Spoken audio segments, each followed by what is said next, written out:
Okay, all right. Xin chào tất cả mọi người đã đến với phòng tay chơi Việt tối hôm nay. Chúng ta rất là hân hạnh mời được cô Lassie đến lại với chúng ta trong cái buổi tối hôm nay. Thì tối hôm nay là cái buổi thứ 2 trong cái chuỗi 10 buổi nói chuyện về tất cả những cái lĩnh vực liên quan tới giáo dục đặc biệt cũng như là IEP. Thì tối hôm nay cô Lassie sẽ trao đổi với chúng ta, hướng dẫn với chúng ta về tất cả những cái thông tin liên quan tới văn bản IEP. Thì cái đề tài tối hôm nay rất là nhiều và rất là dài, thì chúng ta sẽ chia ra làm 2 buổi. Tất cả các tài liệu là mình sẽ dồn trong một cái tài liệu có 50 mấy cái slide, nhưng mà tối hôm nay thì cô chỉ đi một nửa thôi, và cái tối thứ 5 tuần sau cô sẽ đi nửa còn lại. Cho nên trong cái quá trình mà nói chuyện đó thì anh chị có câu hỏi gì thắc mắc thì có thể là ghi vào trong câu chat hoặc là unmute mình để hỏi ha. All right, so Lassie, thank you so much for your time coming back to our community. The stage is yours. Please go ahead. Thank you. Thank you so much. I'm going to share my screen so we can see the slides tonight. Xin chào các anh chị, cảm ơn các anh chị rất là nhiều. Hôm nay Duyên sẽ thông dịch, Leslie sẽ chia sẻ màn hình. Okay, and Kim Chi, did you want to say hi as part of to introduce yourself? And we're welcoming Kim Chi to our Federation community.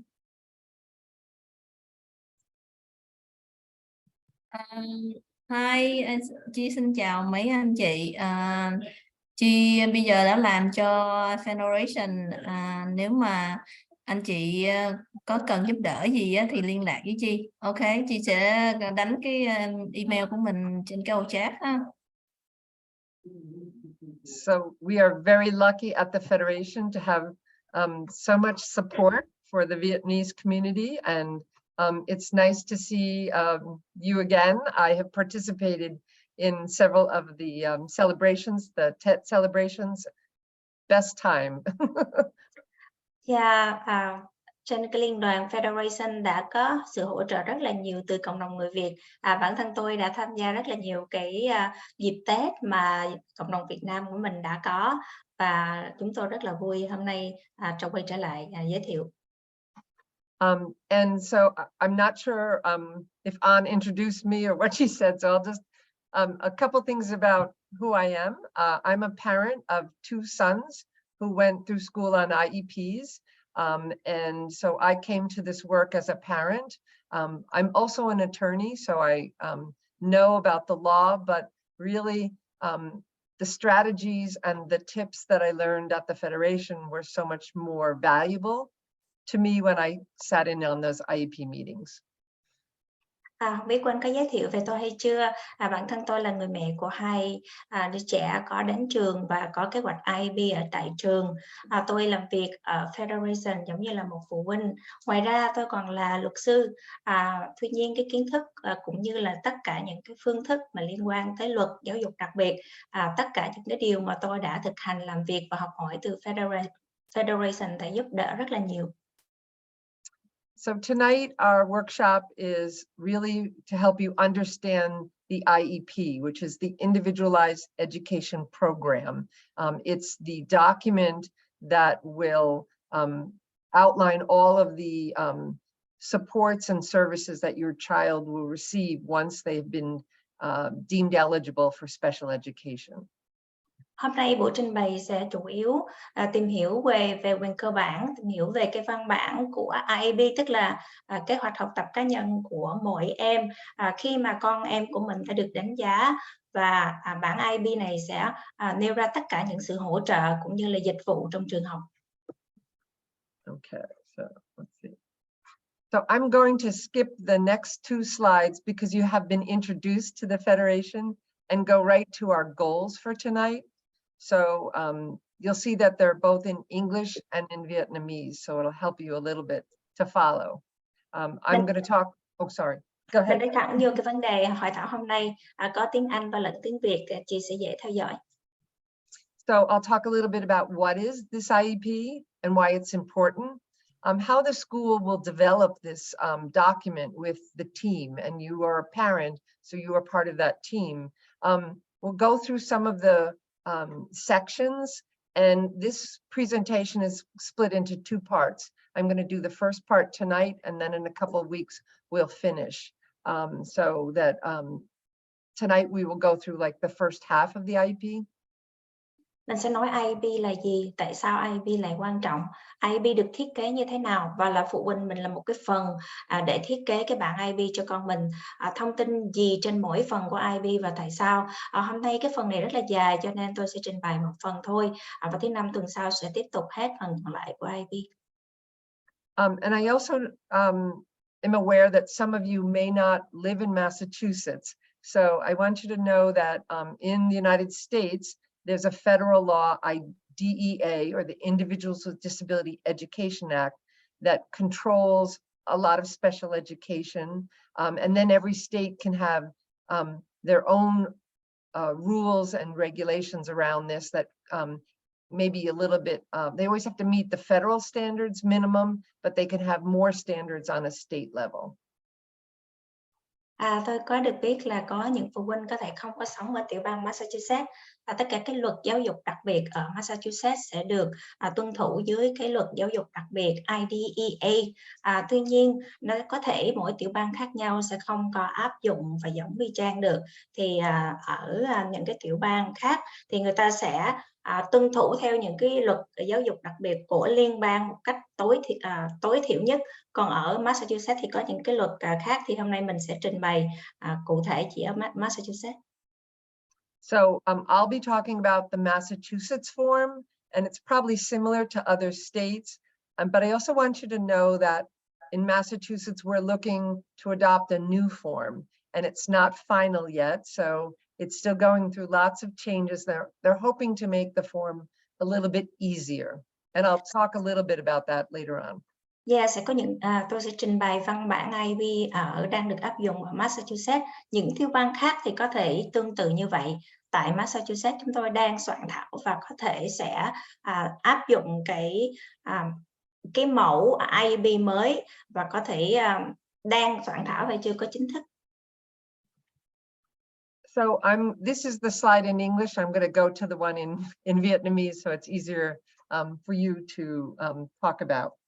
So this slide shows the cycle of how special education happens for a family.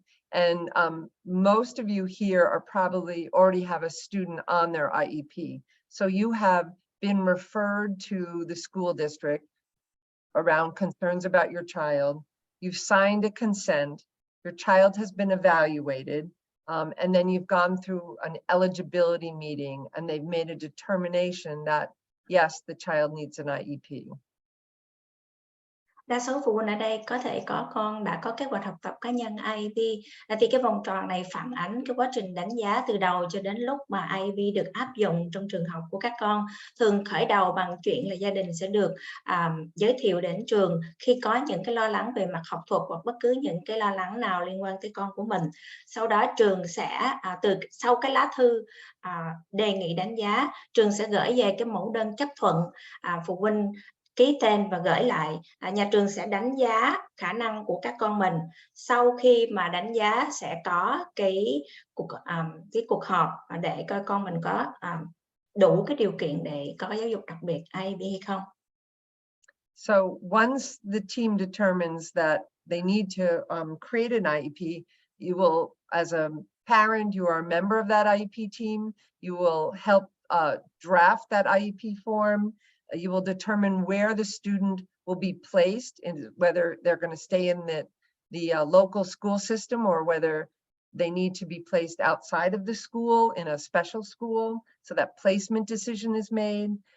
And then they will send the parent a final version of this legal document. And the parents have 30 days to review it, ask some questions, but they need to sign it before any services can start. So they will get a form, they can review it, they can ask questions, but they have to sign it. And once the school receives the signed copy, then services begin. Trong cái buổi họp IEP để mà xác định điều kiện con mình có đạt được cái cuộc họp IEP, giáo dục đặc biệt hay không, phụ huynh là một trong những cái thành viên có thể soạn thảo và góp phần vào cái việc đánh giá cũng như kết quả của cái IEP này, và cái đưa đến cái quyết định là sẽ sắp xếp trường của con học ở trường trong học khu hay là ngoài học khu, cái lớp đặc biệt hay lớp hòa nhập hay là học những cái trường đặc biệt nào khác thì họ sẽ có quyết định ghi rõ trong cái văn bản IEP. Cái văn bản này sẽ được gửi đến cho phụ huynh bằng văn bản viết. Trong vòng 30 ngày phụ huynh có thể có câu hỏi hoặc bất cứ điều gì nhưng mà phải ký trong vòng 30 ngày. Sau khi mà nhà trường nhận được cái văn bản ký này thì họ mới bắt đầu thực hiện phân bố và hỗ trợ những cái dịch vụ đã được ghi rõ trong cái văn bản. So this IEP is good for 1 year, and the team will meet again in 1 year to review the progress that the student has made. But you will also receive progress reports during the year. Each time a report card is issued, you should get a report as how your student is doing on the goals. And so that way you can tell how they're doing and whether they're making progress towards those goals. Văn bản IEP sẽ được cuộc họp sẽ được lặp lại mỗi năm một lần. Tuy nhiên trong suốt cái năm học sẽ có những cái bản báo cáo tiến trình tiến bộ của các con. So after 3 years, the school district has the right to a reevaluation of your child. And that process is that they will actually do testing of your child and determine whether they still are eligible for special education. And this was surprising to me as a parent because I thought he has a disability, he's not doing well, we need the IEP. But they actually go through a formal reevaluation process every 3 years. Và sau mỗi 3 năm thì nhà trường có quyền sẽ đánh giá lại cái khả năng tiến bộ cũng như là học tập của các con để xác định được là con có thỏa điều kiện vẫn tiếp tục nhận được kế hoạch học tập cá nhân IEP hay không. Điều này thì cũng hơi khó hiểu và ngạc nhiên đối với bản thân tôi. Khi mà mình có con bị khuyết tật thì mình nghĩ là cái kế hoạch IEP của con thì sẽ được nhận lâu dài. Tuy nhiên không phải như vậy, trường có quyền đánh giá mỗi 3 năm. Okay, so this IEP is an individualized education program. It's a written plan that's designed to really address the needs of your child. So it's not a form that's the same for every student. It's individualized based on the needs of your child. Thì chương trình kế hoạch học tập cá nhân IEP là một văn bản viết về kế hoạch giáo dục được thiết kế nhằm đảm bảo nhu cầu duy nhất của mỗi cá nhân ở độ tuổi đi học và được hỗ trợ. Có nghĩa là mỗi cá nhân đều khác nhau và không có giống ai hết, cho nên các em sẽ có cái bản IEP hoàn toàn khác nhau. So here it says it has 2 purposes. I think it has a lot more, but it's really to set and outline goals that identify skills that your student will be working on, both academic and functional skills. And it also will talk about any type of services that your child will receive. And those include accommodations and modifications. Thì có 2 mục tiêu của cái kế hoạch IEP. Thứ nhất là thiết lập mục tiêu học tập cho hợp lý với cái hành vi cũng như là chức năng của trẻ. Thứ hai là thiết lập dịch vụ mà nhà trường sẽ cung cấp cho học sinh. Mình còn sẽ nói đến cái việc mà hỗ trợ cũng như là điều chỉnh những cái điều kiện học tập trong trường. So the IEP team is the group of educators that work with parents to develop the IEP. And the law states that there have to be certain people in the room to write this IEP plan. So it includes a parent, and if the parent needs an interpreter, that interpreter also is there. And it should be an independent interpreter that is just interpreting the language. Your child is also eligible to attend the meeting, and after age 14, they are definitely invited to the meeting, and I can talk about why.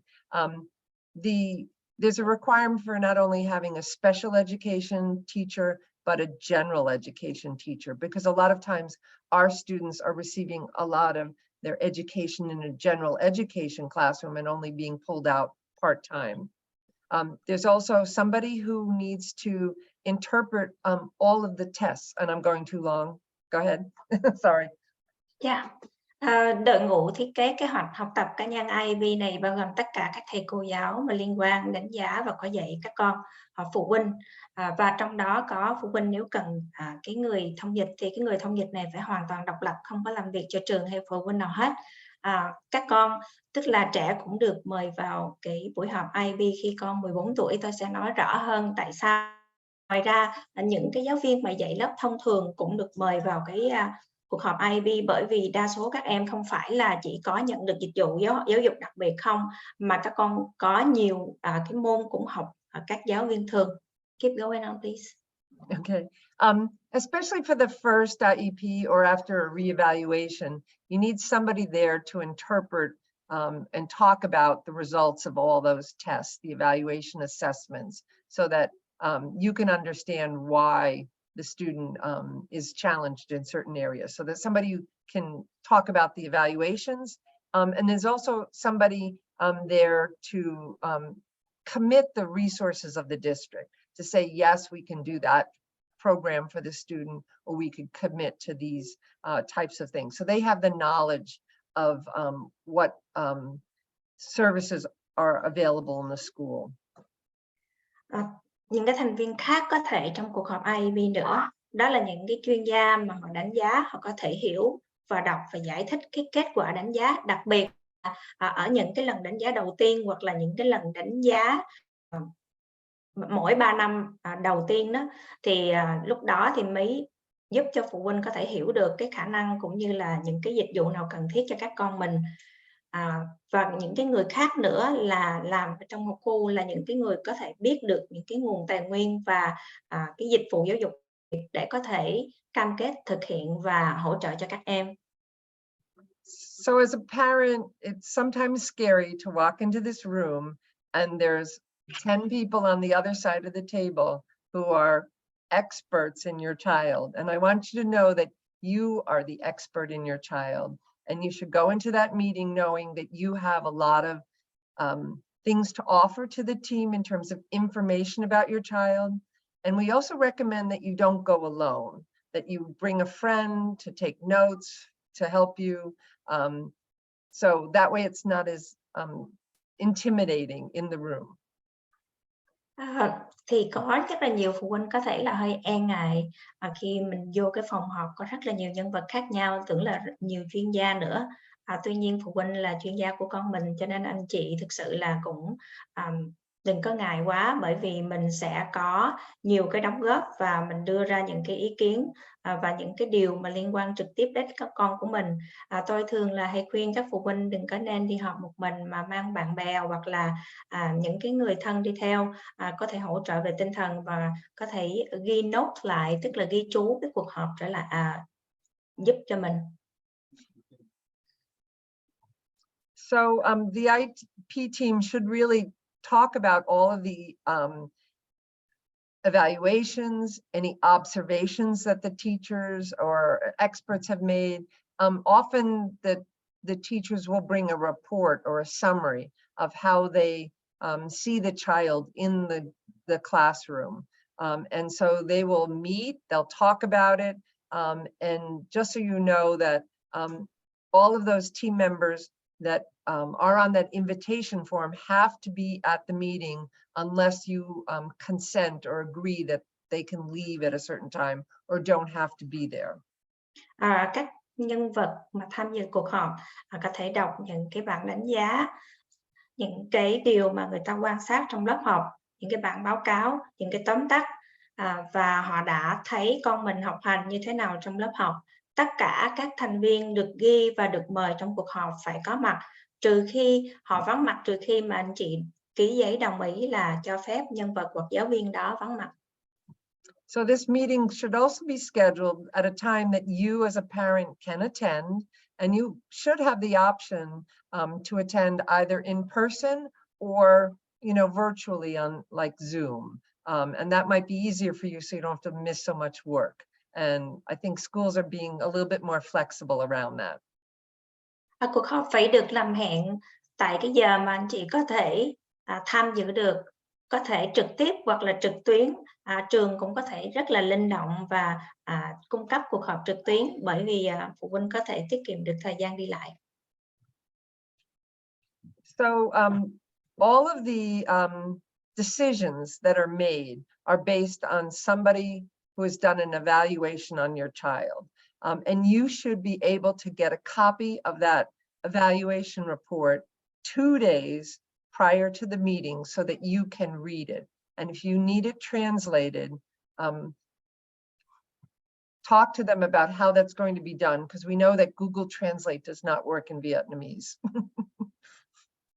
Đội ngũ sẽ xem xét tất cả những cái đánh giá và đưa ra quyết định. Phụ huynh có thể nhận được những cái báo cáo trong 2 ngày trước khi cái cuộc họp. Phụ huynh cũng nên nói với đội ngũ là làm sao để có thể có cái bản dịch ra bằng tiếng Việt trước khi mà cuộc họp diễn ra.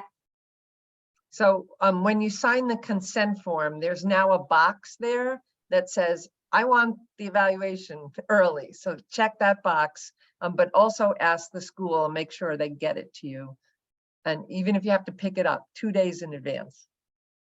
Trên cái mẫu consent form là cái mẫu đơn nhà trường gửi lại cho phụ huynh đồng ý đánh giá cho con mình. Nó có 3 cái ô nhỏ, trong đó có một cái ô là đồng ý đánh giá các loại đánh giá như trên. Và cái ô thứ 3 đó mình sẽ đánh vô thì trong đó có một cái tin nhắn là tất cả những cái bản báo cáo sẽ được gửi lại cho phụ huynh trước 2 ngày. 2 ngày trước cuộc họp. And I think this is where other parents are very helpful to help you understand that report, because it is difficult to understand the evaluation report the first time, but you read about your child. Điều này có giúp cho phụ huynh bởi vì mình có thời gian chuẩn bị trước để đọc văn bản và hiểu, bởi vì những văn bản này có khi khó hiểu. So a student will qualify for an IEP if they are deemed to have a disability, and the state has definitions of those disabilities and they're listed here. So you have to meet one of the state definitions to qualify to be on an IEP, these categories. Đây là cái phân loại trong tiểu bang, phân loại những cái danh mục mà con của mình phải đạt được một trong những cái phân loại sau đây thì mới có được kế hoạch học tập cá nhân IEP. So not only do you have the disability, but then the second question is they require specialized instruction. So most people here have gone through that process of eligibility and are now on an IEP. Just so you know, you either need specialized instruction or related services to access the curriculum. Can you say it one more time for me? Sure. For this one? Thank you. So once a student has a disability defined, yes, they are eligible. They still, to get onto an IEP, they need to, it needs to be shown that they need specialized instruction or related services to access the learning, the school curriculum. Thì để cái hội đủ cái điều kiện IEP này sẽ có 2 cái tiêu chí. Thứ nhất là con mình phải có một trong những khuyết tật liệt kê sau đây. Thứ hai là con mình phải cần có những cái hướng dẫn đặc biệt và những cái hỗ trợ đặc biệt để mà con có thể tiếp cận và học và tiếp thu được chương trình phổ thông bình thường. So here's an opportunity to stop and answer any questions if people have, but I hope they understand that it's an important document. It's the legal document that drives the services in school. Mình sẽ ngưng ở đây để anh chị có thể có thêm câu hỏi. Muốn nhấn mạnh rằng IEP là một cái tài liệu mang tính chất pháp lý và rất là quan trọng cho các con tại trường học. So any questions? There's some in the chat, but it's probably all in Vietnamese. Anh chị có thể unmute hỏi câu hỏi. Câu hỏi. Dạ. Cái đó is one you have a question that you can you confirm if the evaluation report should be sent home 2-day period in both Vietnamese and English? So I think you have to let the school know that you need it in Vietnamese. Put them on notice that you need that document in both languages. Thank you, Leslie. Dạ, câu hỏi Leslie có thể xác định lại là cái bảng đánh giá sẽ được gửi về cho phụ huynh 2 ngày trước cuộc họp bằng tiếng Anh lẫn tiếng Việt hay không? Thì câu trả lời là trên cái consent form thì anh chị sẽ ghi rõ là yêu cầu là cái bản báo cáo này sẽ được gửi về nhà trước cuộc họp 2 ngày bằng tiếng Việt và tiếng Anh. Even if you speak English a little bit, ask for it in Vietnamese, because this is really important, and you should have that right. I didn't know that before I attend this section. I didn't know that we can ask them another IEP or evaluation in Vietnamese.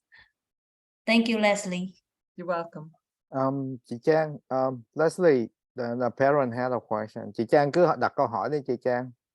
Vâng ạ. Tôi muốn hỏi là tôi cũng không nhớ cái ngày chính xác, nhưng mà hình như là cái tổ chức IEP đã phỏng vấn, đã có một cái nhân viên phỏng vấn tôi từ khoảng tháng 6 hoặc là tháng 7 năm 2022 mà đến bây giờ là tháng 11 vẫn chưa có cái kết quả là có được cháu của nhà tôi có được chấp nhận cái việc hỗ trợ của cái tổ chức đó không. Thì tôi muốn hỏi là thông thường bao nhiêu lâu sau khi người của IEP phỏng vấn thì sẽ có kết quả chấp nhận hay là từ chối ạ? Yeah, cảm ơn chị câu hỏi. So I really want to clarify with the mom one more time before I translate the question. Thank you. Chị biết cái cô phỏng vấn đó là từ trường học hay là từ tổ chức nào? Tại chị nói cái người phỏng vấn mà không có rõ đó, cho nên em sẽ muốn biết một cái này trước khi em dịch câu hỏi của chị.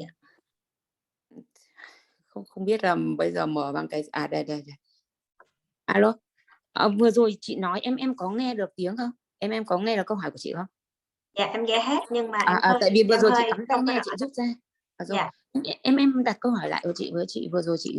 Chị nói là chị phỏng vấn cái người phỏng vấn chị là ở một cái cơ quan nào đó thời tháng 7 2022 mà đến bây giờ tháng 11 mà con vẫn chưa có giáo dục đặc biệt phải không ạ? Tại em không có rõ, muốn thắc mắc một chút là tại vì nếu ở trường hay là ở ngoài, tại vì thường là ở trường thì người đánh giá con á, cho nên em muốn bỏ rõ một chút khi em dịch lại. Không, tức là thế này, trường thì hiện giờ vẫn cung cấp cho con cái chương trình giáo dục đặc biệt, nhưng mà nhà trường đã gửi một cái bộ hồ sơ, giúp cho chị một cái bộ hồ sơ lên một cái tổ chức, chắc là tổ chức IEP, và sau đó nhân viên của IEP của cái học khu hay là của cả cái thành phố này hay cái town này chị không biết được, người ta gọi điện qua Zoom, người ta phỏng vấn chị và người ta có nói với chị cái câu rằng là không biết, hôm nay tôi chỉ có trách nhiệm là phỏng vấn chị thôi, thế nhưng mà cái kết quả cháu có được chấp nhận hay không thì tôi cũng không trả lời được, và sau này sẽ trả lời cho chị khi mà có kết quả, và từ đấy đến giờ thì cũng chưa thấy trả lời. Yeah, thank you. Em có thể hiểu chút xíu mà cậu có muốn hỏi thêm thì cậu sẽ hỏi ha. Vâng. So, my son now have an IEP at school. That was he said. But however, she mentioned about one thing, but I'm not sure. But I wanted to translate is that I have an interview from one organization. I'm not sure who is that on June or July 2022. And they say that they receive the referral from the school district or somewhere, and now it's like November something, but my son is not qualified for their services. So my question is that how long it takes for a child to be qualified for a special education IEP? I'm trying to think of what happened. Yeah. So once you're on an IEP, you're on an IEP unless you accept a state standard diploma or exit at 22. So I don't know if you want to translate in pieces. So Dạ, thì tôi cũng đang cố gắng tìm hiểu cái trường hợp của chị. Tôi sẽ trả lời từ từ rồi tìm hiểu thêm ha. Thì khi mà con có kế hoạch IEP, tức là con vẫn sẽ tiếp tục nhận được IEP, trừ khi trường hợp là con mình ra khỏi 22 tuổi thì sẽ không có nhận IEP nữa. So I know she has an older student, and as part of transition, a student is referred to an adult agency through a 688 process, and that's for the adult services. And that's what might be happening here. I'm not sure though. Dạ. Thì trường hợp của chị thì này em cũng không có nghe rõ đầy đủ, nhưng mà có vẻ là con chị là đang tuổi lớn, tức là khoảng giữa khoảng 22 hoặc là ngay cái giai đoạn đó. Thì sau khi mà con 22 tuổi ngay cái khoảng đó thì phải chuyển qua giai đoạn sang cái dịch vụ của người lớn. Thì có vẻ là con chị đang ở trong giai đoạn này. Thì cái công ty mà hoặc là cái tổ chức mà cung cấp dịch vụ cho người lớn á, thì họ sẽ có cái sự chấp nhận và cung cấp dịch vụ theo cái khoảng thời gian của họ. Cậu sẽ nói tiếp ha. So there is an eligibility process for adult services. So that's another process that families have to go to apply and then go through an eligibility process for those adult services. So and right now it's difficult because everything is challenged with lack of staff. So that's why things are going slow. Thì để mà mình có được cái dịch vụ từ những cái cơ quan cung cấp mà hỗ trợ cho các em lớn ngoài 22 tuổi, phải đi theo một cái quá trình đánh giá rồi con có đạt được nữa hay không, thì là một cái cả quá trình khác và tốn cái khoảng thời gian khác nữa. Hiện tại thì hơi thử thách một chút bởi vì những cơ quan này họ thiếu nhân viên, cho nên không có một cái chuẩn thời gian là 3-6 tháng hay là 1 năm. So I'm happy to talk later at the end and answer more questions, but I Sau hope cái I cuộc answered họp the này question. tôi sẽ nói thêm về cái trường hợp của chị nha. Vâng ạ, vâng, cảm ơn ạ. Cảm ơn. Dạ, cảm ơn chị. Leslie, we have another question. Okay, only easy ones. It's not so hard though. I think you can answer anything. What parents should do at school told us that they can send home an English, but it will take months to get the Vietnamese to them. I'm trying to be politically correct. So I think there should be some pushback. In other words, the parent should say, I need this for the meeting. You could maybe work with an interpreter prior to the meeting and have the interpreter go through that evaluation form with you. And so that you can make notes and ask questions and you understand it. And that might be kind of a short-term solution, to work with an interpreter to understand the evaluation form prior to that IEP meeting if they can't get you a translated document. Thank you, Leslie. Câu hỏi là nhà trường trả lời cho chúng tôi rằng cái bản dịch bằng tiếng Việt có thể về mất cũng khoảng khá lâu, có thể khi vài tháng mới nhận được. Thì phụ huynh sẽ làm như thế nào? Leslie suy nghĩ như thế này. Phụ huynh có thể nói với nhà trường một cái phương pháp tạm thời là mình có thể làm việc với lại thông dịch. Họ có một cái buổi họp trước, cái buổi họp IEP với mình để có thể giải thích cái bản báo cáo đó, mình ghi chú lại và hiểu sơ về cái kết quả của bản báo cáo trước cuộc họp. It's not a perfect solution, but I think it would work. It's difficult right now. Đó là một cái giải pháp không có lý tưởng, tuy nhiên nó tạm thời và có thể giúp đỡ được. Thank you so much. Is that go ahead, Leslie. Okay. So this slide has everything that's on that IEP. So it's a little overwhelming. And I'm going to do slides that break down some of the things at the top of the slide. Yeah, cái slide này có rất là nhiều điều, trong đó những cái điểm chính sẽ được liệt kê trong bảng IEP. Tôi sẽ trình bày những cái slide kế tiếp, những cái mục đầu tiên của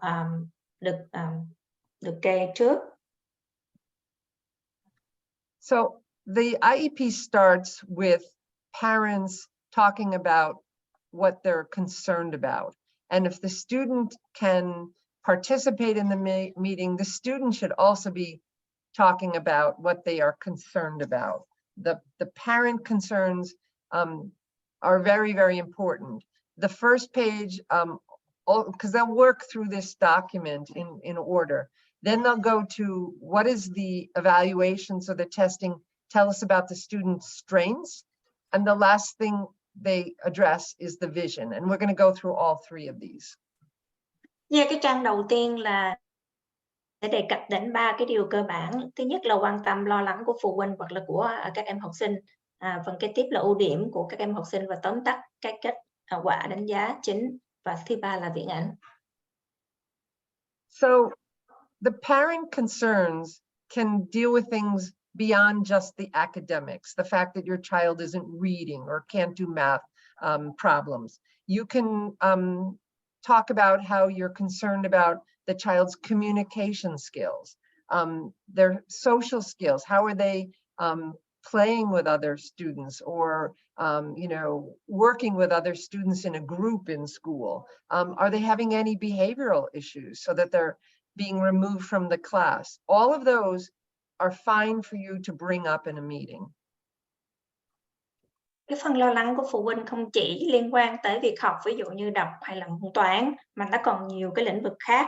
Ví dụ như là khả năng giao tiếp, khả năng giao tiếp với các bạn, khả năng nói, những cái hành vi của các con. Ví dụ như các con có bị đem ra khỏi lớp rất là nhiều lần bởi vì hành vi của mình. Thì tất cả những cái lo lắng này phụ huynh đều có thể viết trong cái đoạn này.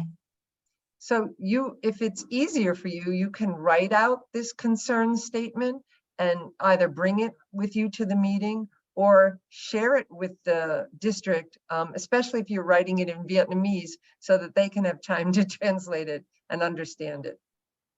Nếu mà dễ thì anh chị có thể viết xuống bằng tiếng Việt cũng được.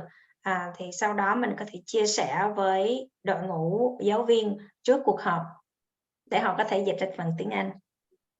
So this is something that's your concern, and they can't write this area.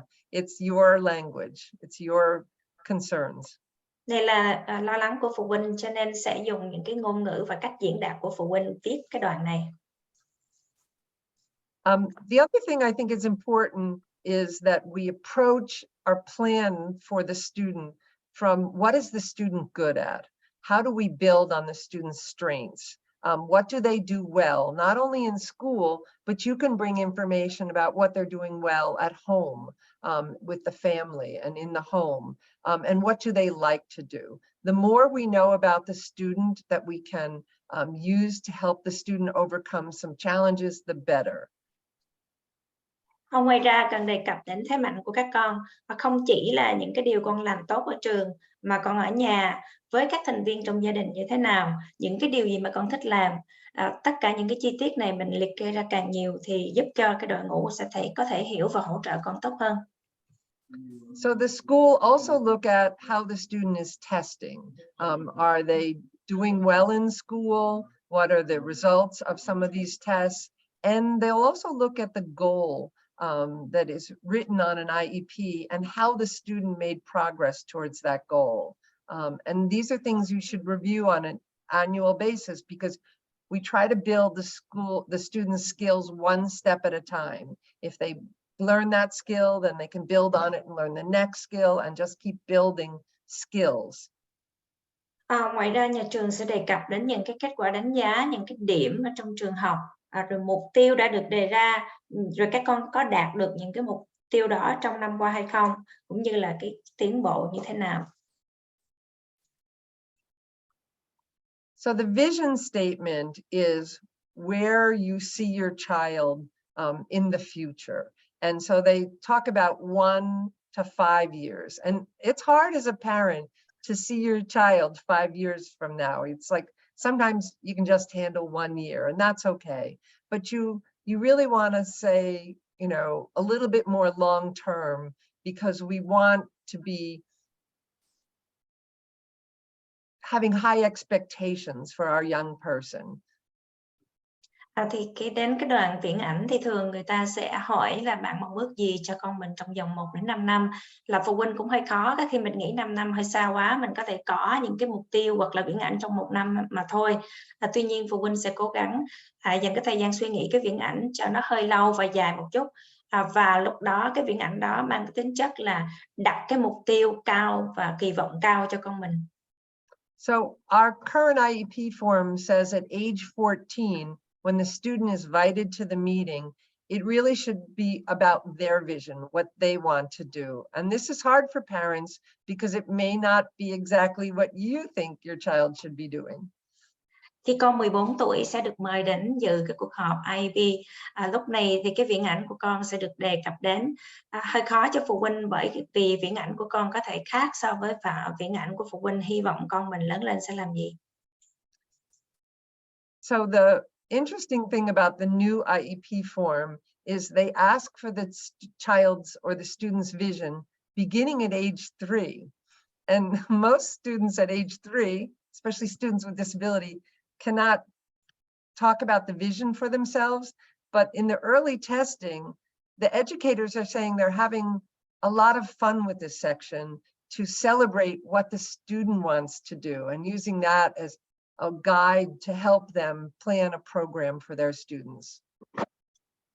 Cái văn bản IEP mới sẽ có cái phần mới là phần viễn ảnh, không có để cho các con 14 tuổi trở lên mà dành cho các con từ 3 tuổi trở lên. Thì hơi ngạc nhiên một chút là bởi vì 3 tuổi có khi các con không có nói ra được những cái viễn ảnh của mình. Nhưng mà cái phần này thì họ sẽ làm bằng cách là cái người đánh giá dựa vào những cái thế mạnh hoặc là những cái điều gì mà con yêu thích, thì người ta sẽ đặt vô cái phần viễn ảnh để có thể hỗ trợ cho con đạt được cái điều này. So I just encourage parents here to see the future, knowing that your child will learn along the way. So have high expectations. See your child maybe working independently or taking some classes after high school or doing some other kinds of volunteering or community work. Have high expectations. Hy vọng là phụ huynh sẽ đặt được cái kỳ vọng cao vào con của mình về cái tương lai dài. Ví dụ như là mong muốn con mình sẽ đi làm độc lập, sẽ học những cái lớp học hoặc là điều gì đó sau khi tốt nghiệp phổ thông. Con có thể tình nguyện hoặc là làm việc trong cộng đồng. And once again, this says parent or student vision, not the team's educator's vision. This is your section. So your voice needs to be here. Và một lần nữa, đây là cái phần dành cho phụ huynh và các em học sinh. Những cái viễn ảnh của phụ huynh và các em có thể khác với thầy cô giáo. Phần này thì mình nên có viết và nói ra để cho cái nguyện vọng của các anh chị được nghe. So on the first page, we're talking about coming to the meeting with, these are the things I'm worried about or I'm concerned about. This is what we know, what the student is capable of based on some of those test results, or where they're at, and then sharing that vision of where you are thinking the student will go. Thì nhắc lại tóm lại một lần nữa là cái trang đầu tiên thì sẽ có là những cái lo lắng quan tâm của phụ huynh học sinh và những cái viễn ảnh, những cái thế mạnh của các em có khả năng làm được việc gì và viễn ảnh tương lai. So I'm just curious, has anyone written a vision statement and brought it to a team meeting? Tôi hơi tò mò một chút, không biết anh chị có phụ huynh nào viết ra cái phần lo lắng, quan tâm của mình về con và có cái viễn ảnh của con mình và muốn chia sẻ trong cuộc họp này hay không ạ?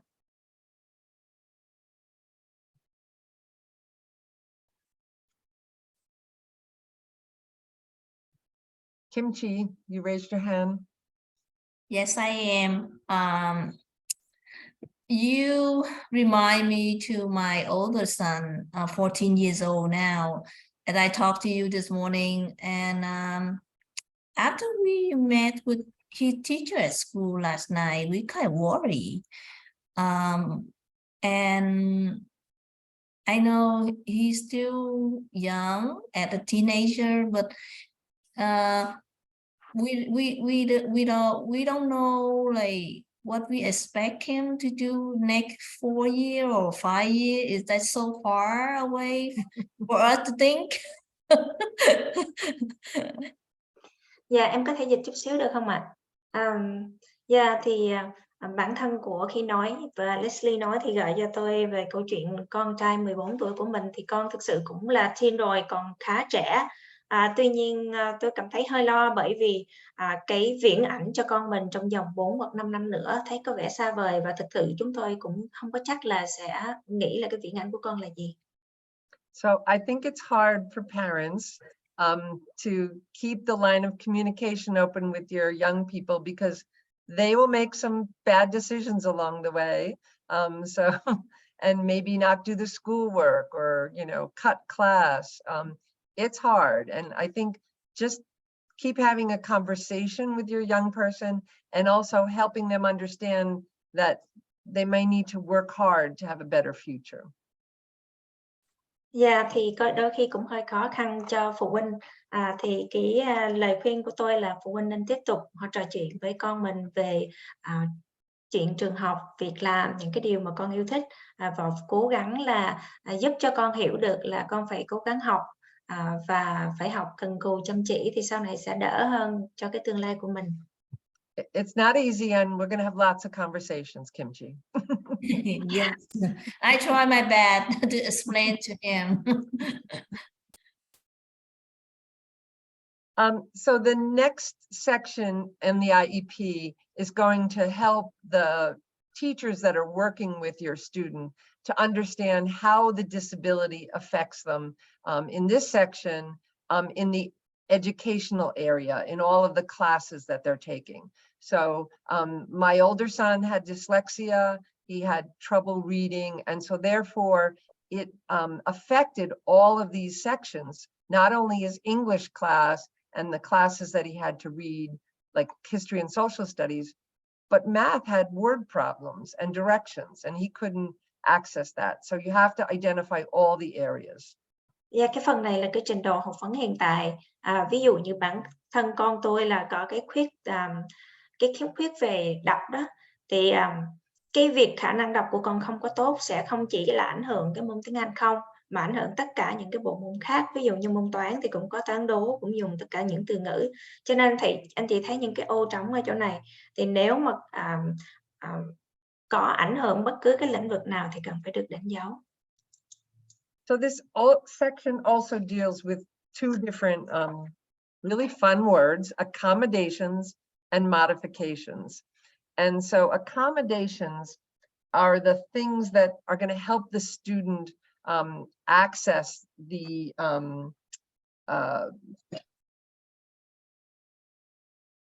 learning, but they're not special instruction. So it could be sitting in the front of the room, how maybe the lesson is broken down onto multiple pages. My son took his tests in a quiet area, so he had a different place to take the test. So they were accommodating his disability by changing either the physical nature of the room or some of the tools that he was using in the classroom. Có một cái thuật ngữ thì nó hơi nó tương tự nhưng mà nó hoàn toàn nó khác. Ví dụ như cái việc hỗ trợ, thì cái hỗ trợ ở đây là những cái thay đổi để giúp cho các em có thể tiếp cận được cái lớp học mà không có phải có cần những cái hướng dẫn đặc biệt. Ví dụ như người ta thay đổi cái phòng học như thế nào, thay đổi cái dụng cụ dạy học, hoặc ví dụ như con tôi là cần phải ngồi trong một cái văn phòng vắng để con có thể làm bài kiểm tra.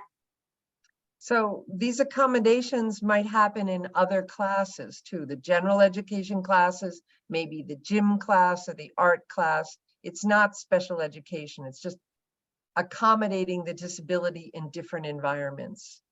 Sự hỗ trợ này cũng có thể được áp dụng ở nhiều cái nơi khác nhau, ví dụ như là lớp học chung, lớp học gym, hoặc là những cái lớp học khác nhau nữa. Thì cái điều này họ chỉ có thay đổi cái điều kiện học tập và những cái cách để hỗ trợ, chứ không có phải là thay đổi không có cần những cái hướng dẫn. We have a question. I think one parent have question. Hi, Leslie. Hi, I have a question for the accommodation part. For example, visual support or other choices is an accommodation. What about in the Gen Ed classroom, the student needs support from the teacher ed to help him to follow direction, read the instruction into step by step. It's still accommodation. No, that's more special education. Well, it's hard. Specialized instruction when they might break down an assignment into smaller parts. A special educator would do that. And sometimes there's an aide that would assist somebody doing steps. So it's a blend of, they have the right under an accommodation to have things broken down maybe into steps, but a special educator might either work with the general education teacher, or the general education teacher might have materials that have been modified, changed. That's one of those harder to describe things. Dạ, câu hỏi của Trân là có những cái hướng dẫn ở trong trường có thể chia nhỏ ra từng bước một để dạy cho con dễ hiểu. Thì cái này nó nằm trong cái hỗ trợ, có phải hay không? Thì cái câu này trả lời nó hơi khó một chút, nó có thể khó phân biệt, bởi vì thường cái này là thuộc về giáo dục đặc biệt, trong đó cô giáo dạy đặc biệt họ sẽ thiết kế những cái từng bước nhỏ này và dạy cho con từng bước một. Tuy nhiên tùy trường nó cũng có thể thay đổi một chút xíu. Cái việc mà chia nhỏ từng bước để hướng dẫn học trò có thể được giao cho một cái cô giáo viên phụ để người ta thực hiện, và cái này được điều hành từ cái cô giáo dạy bình thường chứ không phải là dạy giáo dục đặc biệt. So my tip would be, where is it listed on the IEP? So you need to go back to your IEP and see, is what you were talking about listed as an accommodation, or is it something a special education teacher is doing in specialized instruction? And my one tip for everyone is ask questions. I don't understand this. Ask questions, always. Cho nên tôi khuyên là chị sẽ quay trở lại cái kế hoạch học tập IEP của con mình, coi cái phần mà hướng dẫn chia nhỏ từng bước này nó nằm trong cái mục là hỗ trợ, hay là cái mục trong giáo dục đặc biệt và có những cái mục tiêu và chia nhỏ từng bước, và trong đó có giáo viên giáo dục đặc biệt dạy. Thì coi kỹ lại, và nếu mình không có rõ nữa thì mình có thể hỏi cái đội ngũ, thì thầy cô giáo sẽ giải thích cho mình thêm. I want to see what the next slide is. So I think I spoke a little bit about this, that you need to check off each area so that all of the teachers, all the different teachers know that this student needs support, and how and that they have a disability and are on an IEP. So tất cả những cái phần này ở phần tab A này, cái lĩnh vực nào mà con cần được sự hỗ trợ thì cần phải được đánh dấu trong cái ô đó hết, để cho thầy cô giáo biết và thực hiện những cái điều được ghi trong cái kế hoạch học tập IEP. So I don't like the flow of these. I'm going to the bottom. So here's where we talk about the accommodations. So the accommodations that are listed have to be implemented by all of the teachers. Some students have a lot of accommodations, and you have to remember, what can the teacher practically do in a classroom? So you always want to focus on, what are the 2 or 3 things that my student really needs to be able to access the classroom, because it's difficult for a teacher to remember everything. And the student should also know, I get extra time. I need extra time on this test, and remind their teacher. Cái phần hỗ trợ này thường ở trên kế hoạch học tập cá nhân sẽ list ra cái danh sách rất là nhiều, và thường sẽ được thực hiện bởi tất cả các giáo viên, các nhân viên nếu mà thấy phù hợp. Thì anh chị nên nhớ, trong trường có thể cô giáo không có nhớ hết, cho nên mình cần biết những cái hỗ trợ nào mà quan trọng cần thiết để các con có thể tiếp cận được cái lịch học ở trong lớp. Ví dụ như là con mình có cái hỗ trợ là có thêm thời gian để làm bài thì con cũng nên biết, và thầy giáo, tất cả các thầy giáo cũng được biết là con cần có thời gian thêm. So the last section here I think is important because it really talks about the specialized instruction that your student will get. And there's 3 areas that a special educator will work in, either the content, the method of how they deliver the instruction, or how the performance criteria. Thì cái này là phần hướng dẫn giảng dạy được thiết kế đặc biệt, tức là có 3 cái nội dung, là thứ nhất là nội dung, thứ hai là cái cách dạy, và thứ ba là cái cách truyền đạt. So we are always concerned when a student's content, the actual class content, is modified or lessened. For some students, that's just very appropriate. For other students, it's not giving them all of the access to the curriculum that they're going to need to pass MCAS. Cái phần đầu tiên là nội dung thì thường là sẽ được điều chỉnh. Có khi là cái nội dung dạy sẽ được giảm thiểu rất là nhiều, hoặc là giảm thiểu ở một cái mức mà các con không có phù hợp. Tức là học xong cái chương trình này các con vẫn không có đủ khả năng tham dự cuộc thi MCAS. So that's where we need to really think if they change the way they deliver the material, like breaking it down into different sheets or making it, the method of way they're teaching it is different, the same content, then the student has access to that full curriculum. Cho nên anh chị nên chú ý cái cách mà người ta sẽ dạy.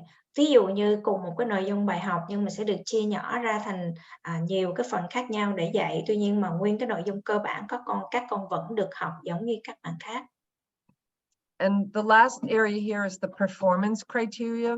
So for example, if a student has to take a written test, perhaps he could sit with the teacher for 10 minutes and just answer questions verbally, or do some other way of demonstrating that he knows the content, is performing, demonstrating what they've learned. So there should be alternative ways for a student to demonstrate what they've learned in a class.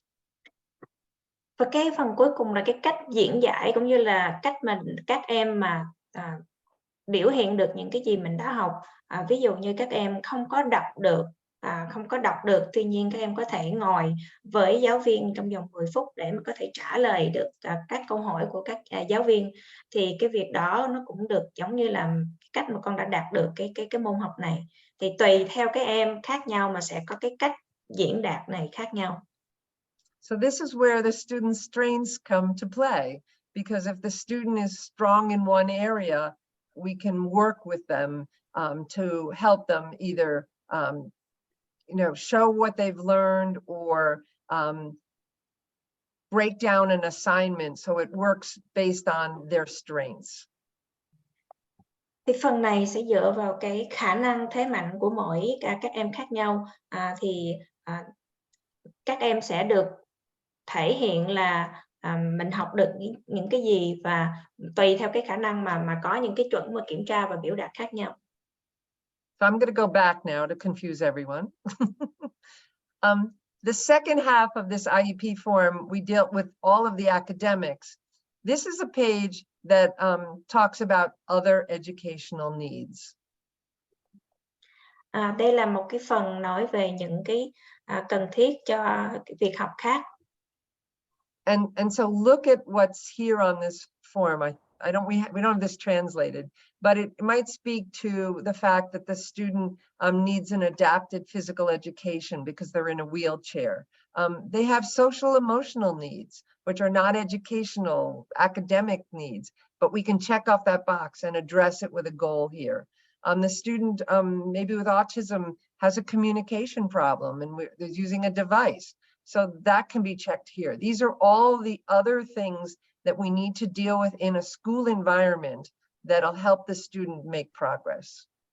Những cần thiết này thì sẽ được gặp ở trong môi trường học, thì sẽ cần sự hỗ trợ. Ví dụ như là con ngồi xe lăn thì không có học cái lớp thể dục bình thường được, thì sẽ có cái lớp thể dục mà thay đổi để hỗ trợ cho con, hoặc là chữ nổi chẳng hạn. hoặc là các con tự kỷ mà không có nói được rõ mà nhiều thì có thể dùng cái dụng cụ nói. Thì tất cả những cái hỗ trợ nào mà giúp các em học tại trường thì có thể check vô những cái ô này. And it's so important that the student participates in the whole school community. So it includes non-academic activities, maybe things that are happening after school. The student has the right to really fully participate. And if they need an aid in some of these environments, then that's should be talked about. Những hỗ trợ này không có chỉ bao gồm để phục vụ cho các con trong cái lớp học mà thôi, mà còn phải những cái hoạt động khác, thí dụ như sau giờ học, ngoài giờ học, mà để hỗ trợ cho con có thể hoàn toàn tham dự vào những cái hoạt động tại trường. And this is also an area where if the student is, say, 14 and older, definitely 16 or older, we can talk about work. And we can talk about if the student is interested in having a job after high school, you can talk about skills related to a student being ready to work. Thì đối với các em mà 14 hoặc là chắc chắn là 16 tuổi trở lên, thì cái lĩnh vực này sẽ liên quan tới cái việc mà con đi làm. Thì tất cả những cái gì hỗ trợ cho những kỹ năng mà con chuẩn bị để đi làm thì có thể cũng phải được liệt kê. Okay, now I have to find out where I am at. So I think this is a little bit more about the accommodation, that everyone in school is supporting these accommodations throughout the school. The student is learning the same information as anyone else. It just means that, for example, my older son used text-to-speech technology, which was an accommodation he used in all of his classes with a computer. Phần này sẽ nói kỹ hơn về những cái hỗ trợ khác nhau để giúp cho các con có thể hòa nhập ở trong trường. Ví dụ như con trai của tôi ở trong trường thì cần thêm cái dụng cụ hỗ trợ về mặt dạy nói để các con có thể nói và sử dụng máy tính. And this is an area that a lot of parents don't know about all of the different types of technology that can help their child. And I think they need to ask, is there a technology that can help my student be accommodated in a school classroom? Và cái phần hỗ trợ về kỹ thuật thì rất là nhiều cái dụng cụ khác nhau, thì phụ huynh có khi không có biết hết. Phụ huynh sẽ nên hỏi nhà trường những cái dụng cụ hỗ trợ kỹ thuật nào để giúp cho các con có thể hòa nhập tại trường. And so my tip is that Easter Seals in Massachusetts runs a technology, assistive technology center that is free for parents to explore and learn about the technology. I'm not sure about their access for other languages. We'll have to find that out. But it's supported by Mass Rehab Commission. So you can learn about assistive technology. There's a center in Boston and a center in Worcester. Can you say the name one more time, but I will translate for that. Easter Seals of Massachusetts has an assistive technology center. Yeah, có một cái trung tâm gọi là Easter Seal of Massachusetts, Western Massachusetts. Họ có những cái buổi huấn luyện dành riêng cho việc hỗ trợ về mặt kỹ thuật. Phụ huynh có thể tham gia, có thể biết được nhiều cái hỗ trợ về kỹ thuật khác nhau để giúp cho con mình. Không biết là có tiếng Việt hay không, nhưng mà mình sẽ tìm hiểu thêm cái thông tin này. So we also talked about the modification, which was changing the content level. And so the one caution is that if it's modified a lot, and so you really need to allow your student to get full access to the curriculum and then see how the testing goes before you modify the curriculum and really restrict access to the full learning in a class. Và cái việc điều chỉnh nội dung học thì nếu mà mình điều chỉnh rất là nhiều thì sẽ không có tốt. Thì thường là họ sẽ khuyên rằng để cho các em sinh viên có được tiếp cận được hết cái toàn bộ cái nội dung học giống như các em thông thường khác, và để coi cái sức học của em như thế nào thì sau đó mới áp dụng cái điều chỉnh nội dung. So the other part about being on an IEP is the student also has access to specialized services, such as occupational therapy, speech and language support, and here's that assistive technology that comes into play. But these are opportunities for the student to get maybe help from a specialist to then help them in the classroom. Ngoài ra có những cái dịch vụ khác, ví dụ như là trị liệu chức năng OT, hoặc là trị liệu ngôn ngữ, hoặc là dụng cụ hỗ trợ về mặt công nghệ AT. Tất cả những dịch vụ này sẽ giúp cho con trong lớp học. Do you have a question, Kim Chi? Yes, one parent she wanted to ask you about the Easter shield. Did you guys have detail about that? They have website or something that she can Yes. look I for? can share that. I can share that at the end. They can make an appointment and visit and ask questions. It's really a wonderful resource, and there's so much new technology out there. It's amazing. Tôi sẽ chia sẻ cái thông tin về cái trang web Easter Shield sau cái buổi nói chuyện này.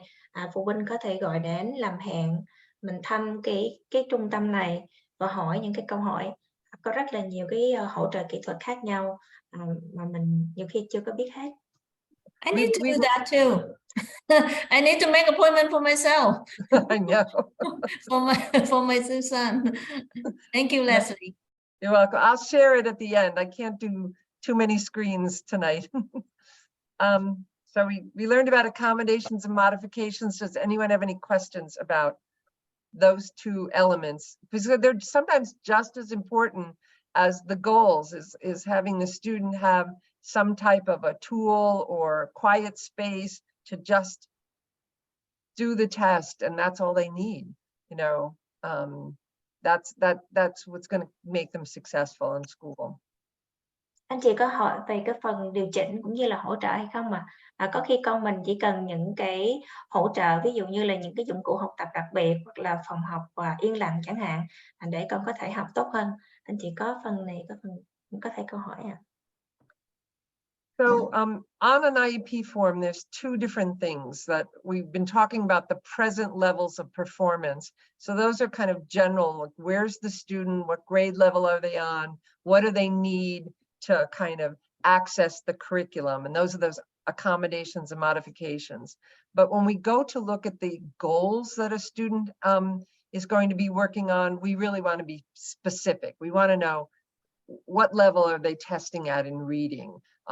It's focusing on the goal area, and I think this is the most important thing that parents understand is, where is your student now? And then what is that goal going to do to increase the skill level? Nói về cái phần mà hỗ trợ thì đó là những cái hỗ trợ để mà giúp các con có thể học được ở trong lớp, tuy nhiên nó không có những cái thước đo cụ thể nào. Với cái phần quan trọng hơn là cái phần mục tiêu, thì cái phần này sẽ giúp cho phụ huynh xác định được cái mức độ của con ở đâu và những cái mục tiêu này sẽ được thực hiện như thế nào và được đo lường như thế nào, các con có đạt được cái mục tiêu hay không. So the student should have a goal in several areas, all the different disability related needs. So they could have an academic goal, they could have a social and emotional skills goal, they could have a functional goal around organization, they could have a goal around gaining work skills. There's lots of different areas, and you have to, as a parent, decide, you know, what is the most important thing that we should be focusing on this year to help the student move forward? Mục tiêu có thể có nhiều lĩnh vực khác nhau, ví dụ như về mặt ngôn ngữ, về mặt học thuật, xã hội, giao tiếp, chức năng của các em, hoặc là những cái kỹ năng các con đi làm. Điều quan trọng nhất là phụ huynh sẽ xác định được mục tiêu nào ưu tiên và quan trọng nhất cho con mình tập trung học. So this was an area for me that was difficult as a parent to understand. Whatever the goal says, you should be able to measure it. You should be able to ask the educators, what test will you use and how will you measure this, so that I know in January, halfway through the year, whether my student is on track to learn this skill? Mục tiêu thì cần phải có thể có đo lường được. Phụ huynh cần phải hỏi thầy cô giáo là họ làm những cái xét nghiệm nào hoặc là những cái bài test nào để có thể biết được cái mục tiêu các con học đến đâu, và làm sao có thể mà đo lường được cái mục tiêu này để cho đến cuối năm học mình phải có cái việc mà theo dõi là các con đã và đang học và đạt được cái mục tiêu hay không. So having language that the student will improve, or the student will do this at least half the time, is not really a measurable goal. We want to see the student will move from this level to that level and be able to measure that. Can you say it one more time, please? Yes. So having a goal that says the student will improve, that's just language. We need numbers, we need data, we need measurements in a goal. Thank you. Có một cái mục tiêu mà nói là các con sẽ được cải thiện thì đó chỉ là cái ngôn ngữ thôi. Chúng ta cần những cái con số, những cái dữ liệu, những cái đo lường cụ thể để biết được mục tiêu đó như thế nào. So there are 3 parts to a goal. So what skill do we want the student to have? How will that student, how will the student show that they're gaining that skill? And then how will we know the student has actually reached that goal? Mục tiêu sẽ có 3 phần. Thứ nhất là mục tiêu đó là mục tiêu loại nào? Làm sao mà các em có thể đạt được mục tiêu? Và cái cách nào các em đạt được mục tiêu này? Cách nào mình biết là các con đạt được mục tiêu này? So here's an example, the 3 parts of the goal. So Anna will read aloud fluently. That's the skill we want her to learn. How she's going to do it, the conditions are she'll go from a 2nd grade progress, and the way we will test her is that she will read 87 words correctly with 90% accuracy. Ví dụ như một cái mục tiêu nó sẽ có 3 phần tốt như sau, là Anna sẽ đọc được trôi chảy, tức là mục tiêu là kỹ năng đọc. Cái điều kiện của con đọc là trong khoảng trình độ là lớp 2. Và cái tiêu chuẩn mình đo lường là con đạt được mục tiêu này tốt, tức là con đọc khoảng 87 từ chính xác trong vòng 1 phút, trên 90% các số lần. So this is where you need to go home and do your homework and look at your students' IEP goals, and do they have the skill identified, how the student, the environment, and what the student will be working from, a 2nd grade, reader, and then what is the goal? And halfway through the year, the student you should have a number and know how far along the student is. Thí dụ như anh chị về có thể tìm hiểu thêm về những cái mục tiêu trong kế hoạch IEP của con mình. Thí dụ như Anna cái kỹ năng đọc và trong năm nay là cái trình độ lớp 2, thì bây giờ là khoảng nửa năm rồi, thì con phải có những cái con số và dữ liệu để chứng tỏ là con đang học và có đạt được mục tiêu ở mức độ nào. And so that's why those progress reports are so important. It's not like, Sue is doing well in school, she's happy. No, I want to see numbers. Đó là tại sao cái bảng báo cáo tiến trình học tập rất là quan trọng. Mình không có muốn nghe những cái từ giống như là Sue học giỏi, Sue rất là vui ở trong trường. Mình phải cần phải lắng nghe những cái con số. And so it's okay to ask for numbers if they don't give them to you. You really want to meet with the teacher and talk about the progress on the goal by data. Nếu mà thầy cô giáo không có chia sẻ với phụ huynh cũng không sao, mình có nên hỏi những cái con số, những cái tỷ lệ và số liệu để mà thầy cô chia sẻ với mình. So my mom was a teacher and she met with a lot of families. Mẹ tôi là cô giáo, mẹ tôi họp với rất nhiều là phụ huynh. So this is It's hard to read. So this is the a specific goal. You'll see what it looks like on the Massachusetts form, but it's not reading well here. So what do you want the student to do? Do you want her to identify all the letters and their sounds? And so this is, you know, where she's at, and then the goal will have her improve. The slide is not very good though. Yeah. And this is what the teacher will be working on during the year. You know, this was the goal that they were doing, and her special education teacher will be helping her to learn how to read. Thì hồi nãy cái slide trước là nói cái mục tiêu về đọc của Anna, và trong này là cái slide này là mục tiêu đọc của Anna trong vòng 1 năm, và dựa vào cái mục tiêu mà cụ thể này thì cô giáo sẽ giúp cho Anna đọc trong vòng 1 năm. So I think it's a little easier with academics because you can do it with numbers. It's a little harder when the student is learning a behavioral goal or a social emotional goal, because you have to observe their behavior. So you should ask, what does it look like when the student has accomplished this goal? What's that going to look like? Với mục tiêu mà liên quan tới học thuật thì nó có thể dễ dàng hơn, bởi vì họ có thể đo lường bằng những con số. Tuy nhiên những cái mục tiêu mà liên quan tới hành vi hoặc là khả năng giao tiếp xã hội tình cảm của các con thì nó hơi khó đo lường. Cho nên phụ huynh nên hỏi thầy cô giáo là các con ứng xử như thế nào, những kỹ năng ở trong lớp đã được thể hiện như thế nào, thì mình nên hỏi. And I think it's also important that parents, as part of this IEP team, understand what's happening in school so that they can support it at home. So they should be talking to their teachers. Is there a tool that my student should be using both in school at home, especially around homework? Is there some behavioral cueing or series of instructions that I should be working with my student at home to reinforce what's happening in school?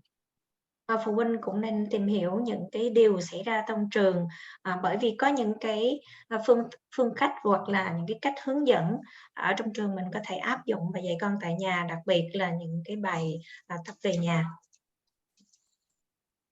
And so these are those benchmarks that the school should be defining. It breaks down the goal into benchmarks, and those benchmarks should be the way that they are reporting to you on the progress reports. So maybe after 9 weeks, the report cards will come out and they will then let you know how the student is doing on that goal. Cái benchmark tức là cái mục tiêu sẽ được chia nhỏ thành từng bước để mà thực hiện, và thường là những cái bước thực hiện này sẽ được báo cáo rõ trong cái bảng tiến trình học tập của các con mà gửi về thường là mỗi 9 tuần hoặc là mỗi 3 tháng. So we talked about different types of goals for students with some disabilities. It may affect them only in academics, but it also may affect them in other areas. And you should know that their social and emotional learning is just as important. If the student has a behavioral challenge with anger management and they're getting removed from the classroom all the time, that's a really big area to work on because they're not in the academic environment. So you can have lots of different kinds of goals. Có rất là nhiều mục tiêu khác nhau, không chỉ liên quan tới học thuật mà có những cái lĩnh vực khác. Ví dụ như xã hội, tình cảm, các con cũng cần phải học, hoặc là về hành vi, ví dụ như là các con bị giận dữ trong lớp rất là nhiều lần và phải rời khỏi lớp học khi mà các bạn khác đang học, thì tất cả những cái mục tiêu ngoài mục tiêu học thuật cũng cần phải được đặt ra và các con. So at age 14, or especially in the 18 to 22-year-old program, the focus is a little different. It's more around life skills or work-related skills because we're preparing the student to enter the adult world.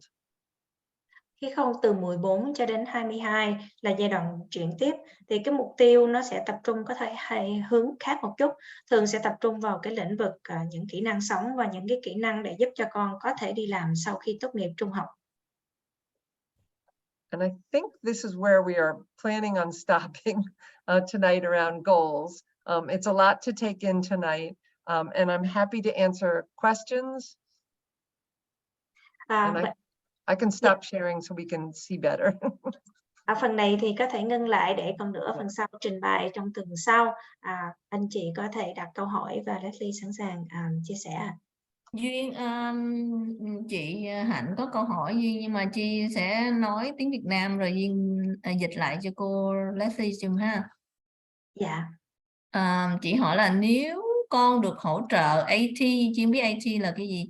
Là một số phần mềm để con hỗ trợ cho cái schedule và writing, reading, brainstorm, nhưng cô giáo và nhà trường gần như không dùng đến và sử dụng đến, là bố mẹ có thể làm gì để biết nhà trường sẽ thực hiện những accommodation và follow the agreement in class and school?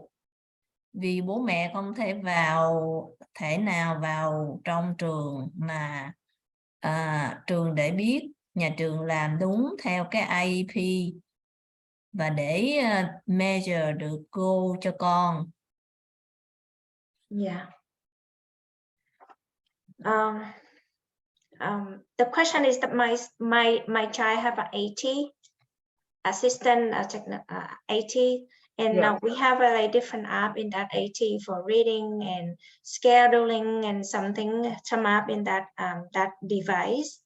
However, I'm not sure if the teacher at school they do use this app and instruction in device to teach my child. How can we know that the school follow the accommodation and on measurement and goal that they list on IEP, because we are not at school and we cannot observe. Well, you can observe. So I think this is hard for parents that we don't know what's happening in school. That's number one. And I'll stop so you can translate along the way. Yeah, hồi nãy em có dịch cái từ là không có thể quan sát, nhưng mà cậu nói là phụ huynh có thể quan sát được nhà trường dạy như thế nào, nhưng mà cô sẽ nói ở đây là cái điều này thực ra hơi khó cho phụ huynh. Cô sẽ nói tiếp ạ. And if you want an accommodation and you have something on the IEP, legally they have to follow it. If it's in the IEP that the student will use this app to, organize themselves or whatever, if it's in the IEP, they have to do it. And then I have a third point, but I'll let you translate. Nếu con mình có kế hoạch học tập IEP và có những cái sự hỗ trợ, cần phải dùng cái dụng cụ hỗ trợ về mặt kỹ thuật AT, trong đó có những cái phần mềm, và phải dùng những cái phần mềm đó để con có thể học và để hướng dẫn nhiều cái khác nhau trong trường, thì theo luật thì nhà trường phải tuân thủ và thực hiện những cái hỗ trợ này. And the third issue is, if you feel like you need more information, ask them to collect data on his use of that app.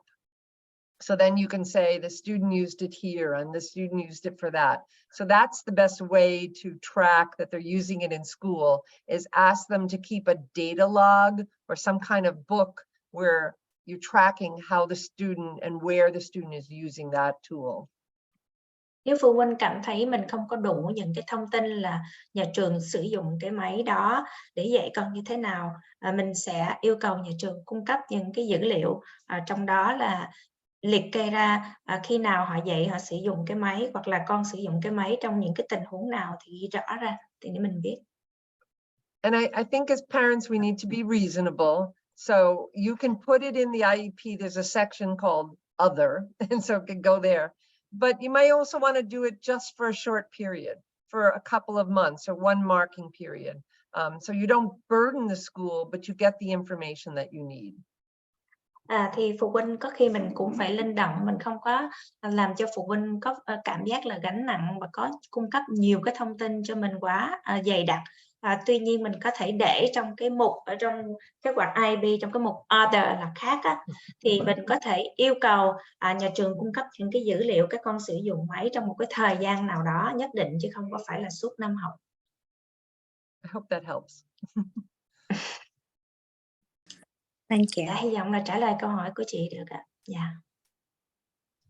Leslie, I have a question for myself. So you mentioned about you can ask the teacher that what did they teach at school and what kind of homework that your son or your daughter learn at school, but what can you do if you keep asking but they didn't send any homework or any document that we know that my son did something at school? So I would always ask, are other students getting homework? Number one. And so if that's not a modification on your IEP, then your student should be getting homework like every other student. That's number one. Number two, we have state curriculum that you can review online, and it can tell you what the student is learning in math in the 4th grade. And so that is another way for you to understand what's being taught in school. A lot of these teachers have online classrooms where you can track some of the learning and what they're studying. I always ask for a set of books at home, so I had that as an accommodation, so that I would know, what chapter they were in, and I could read the information and help my son access the information. So there's lots of ways for you to partner with the school. And the other thing is talk to families, talk to other families, because I would talk to the parents of girls, because I had sons, and the girls tell their parents everything and boys say nothing. Just Yep, that's true. I have a boy. Another parent have a question for you. Chị Thảo hỏi đi chị Thảo. Did you want to translate that, Jen? Yeah. Oh yeah, Duyên. Oh sorry Duyên. Câu hỏi của chị là tôi có thắc mắc những cái nhà trường dạy cái gì, cái nội dung như thế nào, hoặc là có đưa cái bài tập về nhà hay không, nhưng mà hỏi hoài thấy nhà trường không có tin tức gì hết. Câu trả lời là đầu tiên là chị nên hỏi là con mình, các bạn khác cũng có làm bài tập về nhà hay không. Và tiếp theo là mình có thể thì nhà trường có thể trả lời là thí dụ như họ không có những cái bài tập homework về nhà, thì nếu mà trong kế hoạch học tập cá nhân của con chị trên cái phần mà hỗ trợ đó có yêu cầu là gửi homework về nhà cho con làm mỗi 2 tuần hoặc là mỗi 1 tuần á, thì nhà trường phải tuân theo cái kế hoạch IEP. Một cách khác nữa, chị có thể lên cái trang website những cái nội dung dạy cơ bản của cái tiểu bang từng cái lớp học khác nhau. Ví dụ như con mình học lớp 4 thì môn toán nó sẽ có cái nội dung như thế nào thì mình có thể biết được. Ngoài ra hiện tại các thầy cô giáo có những cái lớp học dạy online, nội dung đều có để show ở trên cái lớp học này, thì phụ huynh cũng có thể đọc và biết được là con mình đang học cái nội dung như thế nào. Ngoài ra mình có thể nói chuyện với những cái phụ huynh khác mà học chung với con của mình chẳng hạn. Ví dụ như tôi có con trai thì tôi nói với những phụ huynh mà có con gái học cùng lớp, thì tại vì con gái về hay kể cho ba mẹ nghe, còn con trai ít chia sẻ. Thank you. Cảm ơn Duyên. One of the parents have a question for you, Leslie.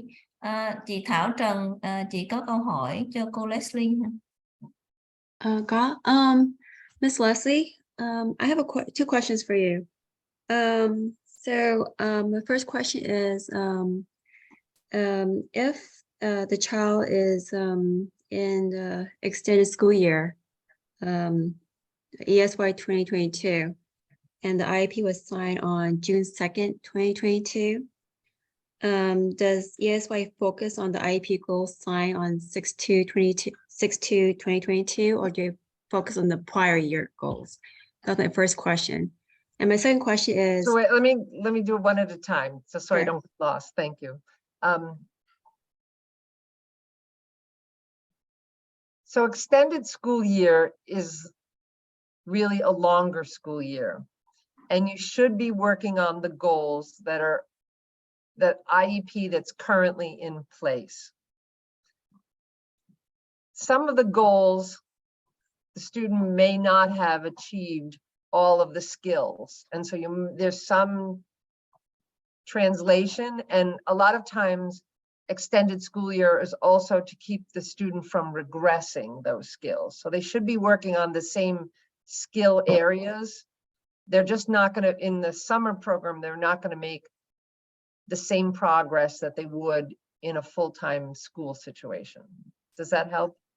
So basically, if it's like ESY 2022, they're going to focus on the fall 2020, fall 2021. The IEP that's currently in place. Okay. That time period. And so Okay. they may be initiating new goals, or they might also have you might have a conversation that the student may be maintaining the skills they learned in the prior school year to be ready to enter the new grade. Okay. And Can do I you just want to translate a little bit? Cảm ơn chị Thảo cho anh câu hỏi là con tôi có cái lớp học hè, thì cái câu hỏi là những cái mục tiêu hoặc là những cái kỹ năng dạy trong lớp học hè đó thì sẽ áp dụng cho những cái mục tiêu cho cái kế hoạch học tập năm nay hay là năm trước. Câu trả lời là học hè thì giống như là cái năm học dài ra thôi, thì sẽ áp dụng cho cái IEP trong cái năm học hiện tại. Thường người ta sẽ có những cái chương trình học hè để giúp cho các con không có bị mất những cái kỹ năng đã học ở trong năm. Cho nên là tùy theo trường, có thể người ta sẽ có cái mục tiêu mới trong cái thời gian học hè này, hoặc là người ta sẽ chỉ dạy cho các em để cho các em giữ được những cái kỹ năng đã học trong năm. Yeah. You want to ask the second question? Yeah, thank you, Ms. Leslie. And then my second question is, where does it say that schools are not required to keep records from ESY? Because I have asked for copies of my child's records, and they said, well, we don't have to keep some ESY records. Is that something that they're not supposed to have? So I'm going to say I don't know. To me, it's an extension of the school year. So they should be keeping data on how they're working with your son and progressing towards the goals that they're working on during that programming. I know sometimes the extended school year has a little different focus because there might be a different grouping of students. But I'm going to look that one up because I don't want to answer incorrectly, and I can get you that answer, okay? Thank you so much. Cảm ơn chị Thảo. Cái câu hỏi là tôi muốn có những cái số liệu hoặc là những cái báo cáo cho cái lớp học hè, nhưng mà nhà trường trả lời thì họ không có, thì cái điều đó có đúng hay không? Câu trả lời là tôi thực sự không có biết, bởi vì có khi cái lớp học hè sẽ tổ chức bằng với cái nhóm sinh viên khác và tổ chức ở trường khác và cái nhóm giáo viên khác nữa. Thường là nhà trường cần phải có nhiệm vụ là nói cho phụ huynh biết là họ đã dạy gì và làm việc như thế nào với con mình. Nhưng mà tôi sẽ coi kỹ lại và trả lời câu hỏi của chị. So I do see two questions in the chat I'm happy to answer. The first one is, my son has lots of social emotional problems, so he's out of the general education class a lot, and he misses learning in class. And he has a big gap. So how can I talk to the school or request extra support about these missing hours? Yeah, can I translate that question? Thank you. Con tôi thì có rất là nhiều cái vấn đề về mặt tình cảm, giao tiếp xã hội ở trong lớp, thì con bị rời ra khỏi lớp học trong cái giờ học bình thường rất là nhiều, cho nên con bỏ lỡ rất là nhiều giờ học khác nhau. Làm thế nào tôi có thể yêu cầu nhà trường hoặc là có thể hỗ trợ thêm để con có thể có cơ hội học bù những cái giờ mà con bị bỏ lỡ này?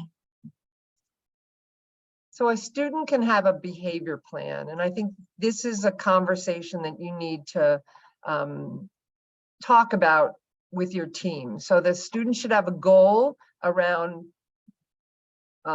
controlling their behavior in a classroom so that they stay in the classroom and learn. And if that's not working, then you need a new plan. And everyone's got to be involved in this. And depending on the age of the student, you know, this goes back to the student's strengths or their interests. You know, is there an incentive or a reward system that you can work with the student, so when they do exhibit good behavior, they're rewarded. It works for some students and not. But I would have a conversation with the team so that you can work on behavior. Câu trả lời là tôi sẽ có một cái cuộc hội thoại với cái đội ngũ của nhà trường, trong đó sẽ có một kế hoạch mà chuyên về hành vi. Cụ thể hơn là sẽ có những cái mục tiêu để có thể điều khiển được cái hành vi của con, giúp cho con ở lại lớp học bình thường lâu hơn và không có những cái hành vi phải đi rời ra khỏi lớp học. Tùy theo con mình là bao nhiêu tuổi, khả năng, cái thế mạnh của con là như thế nào, con thích làm cái gì. Ngoài ra mình có thể dựa vào cái hệ thống thưởng, có nghĩa là con hành vi tốt, con học tốt thì con sẽ được thưởng. Một lần nữa thì tùy theo con của anh chị như thế nào, nhưng mà tôi sẽ nói với lại đội ngũ của trường để có thể có kế hoạch, hoặc là nếu kế hoạch đã có mà không có hiệu quả thì sẽ có kế hoạch mới. The second question is around a student who gets angry or has behavior problems, but the school is using a safety plan to keep the other students safe and either may suspend this student for a day or two and make them stay at home. So this to me is another issue where we don't have the right supports and services in place to help the student behave or be safe in the classroom and everyone be safe. And the idea of that suspension is the answer to the behavior issues is not a good plan. And if the student is suspended more than so many days, you actually can request, a higher level, a functional behavior assessment. So suspending or disciplining the student is not working. Cái câu hỏi là con tôi có hay giận dữ và giống như là có làm những cái điều mà làm cho những cái học sinh khác trong lớp học không có được an toàn, cho nên con phải buộc phải nghỉ học 1 hoặc là 2 ngày. Thì làm sao phụ huynh có thể đối phó với vấn đề này, bởi vì nhiều khi con nghỉ học rất là nhiều. Thì một lần nữa đây có thể là những cái hỗ trợ không có được đúng và không có được phù hợp với em, làm cho cái lớp học nó không trở thành cái nơi an toàn nữa. Và tôi nghĩ là cái chuyện mà bắt con nghỉ học 1-2 ngày hoặc là nhiều hơn, đó là một cái câu trả lời rõ ràng là cái kế hoạch mà hỗ trợ cho con hoàn toàn không có đúng. Tuy nhiên đây không phải là một cái giải pháp một cách hiệu quả. Nếu mà sâu hơn một chút nữa thì có thể đề nghị cái đánh giá cái functional behavior analysis, tức là làm cho đề nghị trường đánh giá cái chức năng hành vi của con. Thì từ cái kết quả đánh giá đó mà nhà trường sẽ có cái kế hoạch hỗ trợ phù hợp hơn. I think the key is to find out why. That's what we need to do, is find out why the student is acting a certain way. Then it might be the student needs just a sensory break, or something else. I don't know. So you need the experts to find out why, and then you can come up with a plan with your team. Mình yêu cầu cái đánh giá chức năng hành vi này để tìm hiểu cái nguyên nhân tại sao con có giận dữ và có những cái hành vi không có phù hợp hoặc là không an toàn trong lớp. Thì từ cái việc tìm hiểu tại sao thì sẽ có những cái kế hoạch hỗ trợ phù hợp. There's a question in there: how can we know what accommodations that my child needs to make progress? Câu hỏi tiếp theo là làm sao tôi có biết được những cái hỗ trợ nào phù hợp để con tôi tiến bộ? So there are specialists within the school who can evaluate your son or child to find out, what they might need. If your student is verbal, they might be able to tell you what they need in school. I need quiet time. I need extra time. I need the use of my hand hurts. I can't hold a pencil. I need something to help me. So talk to your student, ask for evaluations. They should be able to observe your child and work with your child to find out what would help in different situations. And visit the Easter Seals Assistive Technology Center. I put the link in the chat so that you have that. Câu trả lời là cần phải có yêu cầu đánh giá từ những cái chuyên viên về giáo dục đặc biệt ở trong lớp để có thể biết được là con mình cần hỗ trợ bên cái lĩnh vực nào và cái biện pháp hỗ trợ nào có thể phù hợp cho con tiến bộ. Ví dụ như con mình nói được thì có khi con nói là con cần cái gì, thêm thời gian để làm bài test, cần cái nơi yên lặng, hoặc là cần có cái viết gì đặc biệt để con cầm không có bị đau khi viết chẳng hạn. Cho nên sẽ hỏi và yêu cầu cái đánh giá từ nhà trường. Sau đó thì mình sẽ biết được là con mình cần cái sự hỗ trợ nào phù hợp. So there's one more question there about the difference between accommodations and modifications. Một câu hỏi khác nữa là cái sự khác biệt giữa sự hỗ trợ và điều chỉnh như thế nào? So accommodations are more changes that are made and available to the student that don't require a special educator to change the content or delivery of things. So that it's could be the physical arrangement of the room, sitting in front of the room, you know, how a lesson is organized, where the student takes a test. Those are accommodations. They're accommodating the student, giving them equal access to the same material. That's what an accommodation is. Và cái sự hỗ trợ đó là sự cái thay đổi về mặt vật lý để giúp cho các em có thể có những cái tiếp cận về mặt học gần giống như các bạn khác.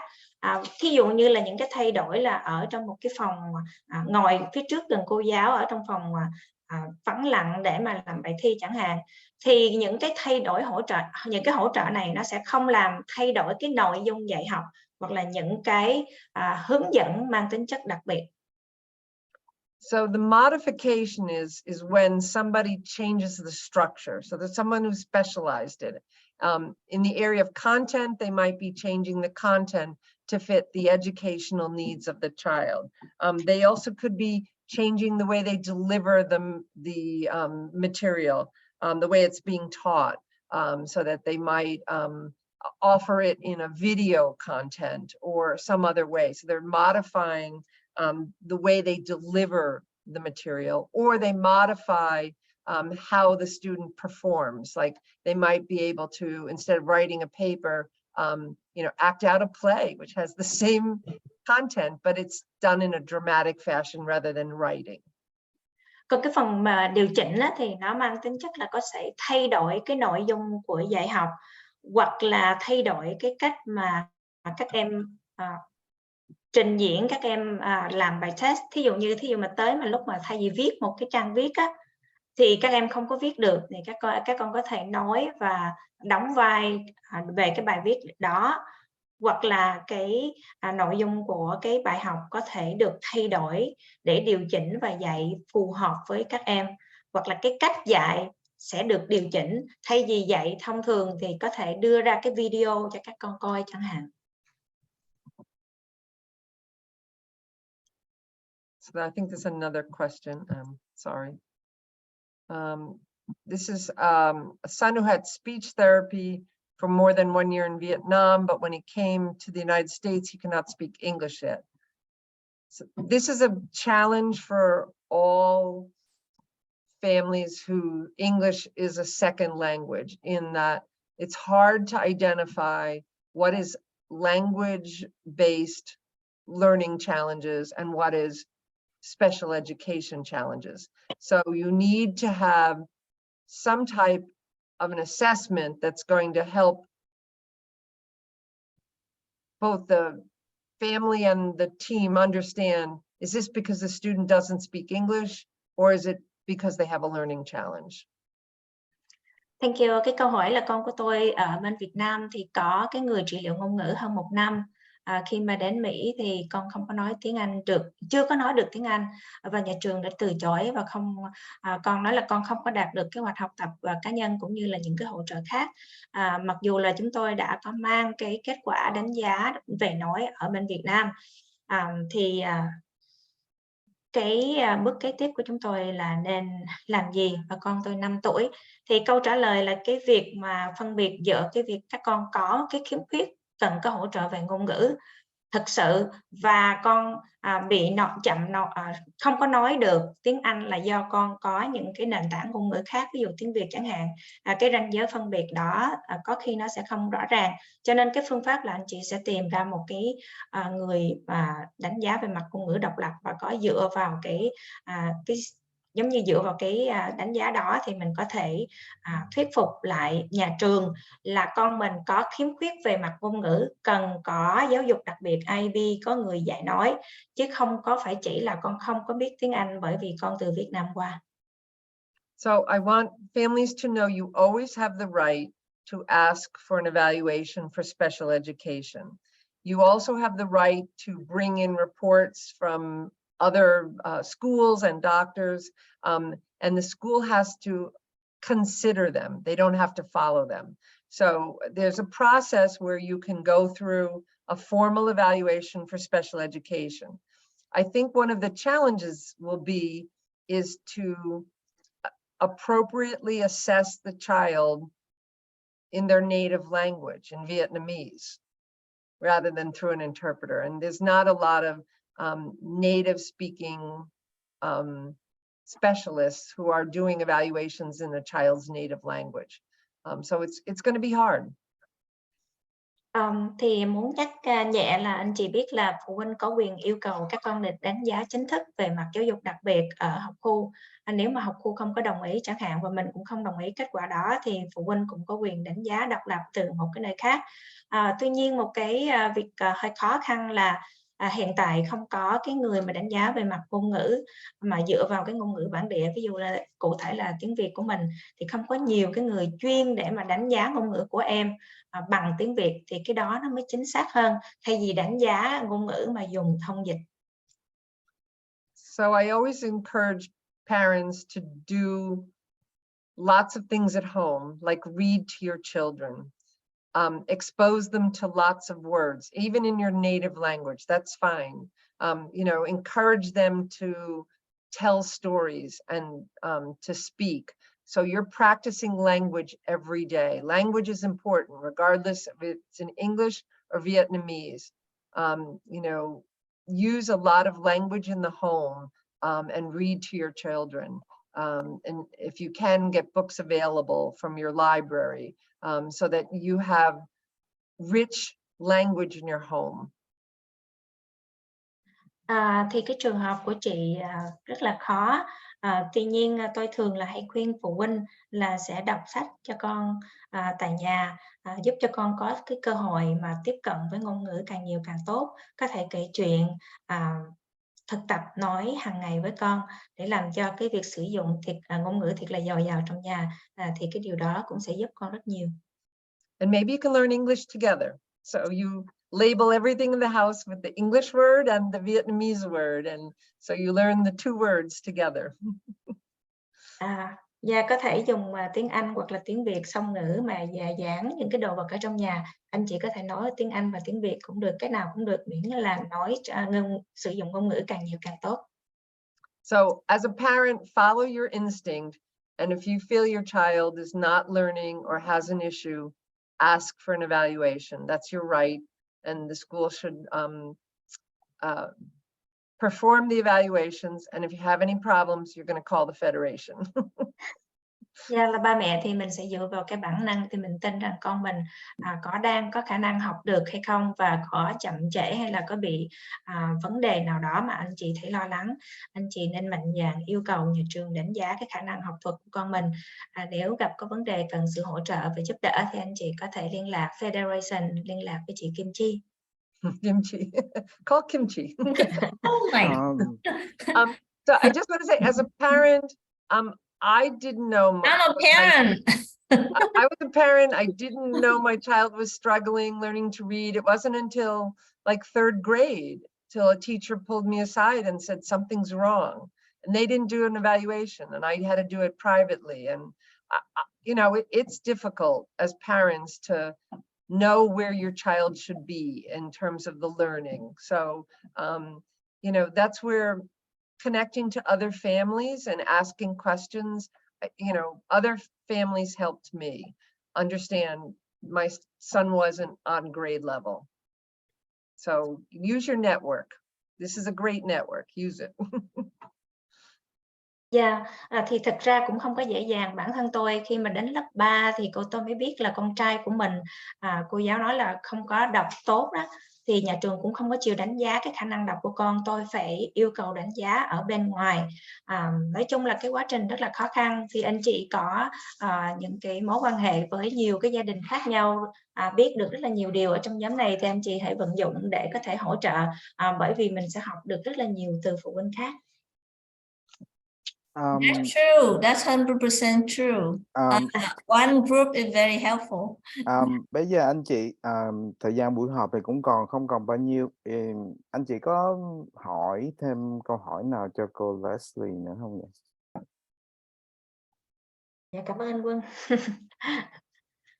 5 more minutes. So Leslie, can you answer another one or two questions? Yes. Oh, I'm here all night. Thank I have you, no Leslie. Anh chị cứ mạnh dạn đặt câu hỏi đi, cổ có thể dành thêm vài phút để trả lời câu hỏi cho anh chị ha.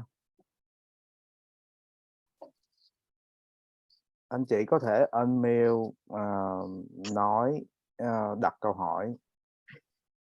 And know that I'm going to be coming back again, so you can think of a question and Hoặc là anh chị có đặt câu hỏi gì, nếu như không có bây giờ thì anh chị có thể ghi xuống, tại vì cô Leslie sẽ trở lại buổi họp kế tiếp để diễn giả về cái phần kế tiếp của chương trình giáo dục đặc biệt cá nhân trong cái buổi họp kế tiếp.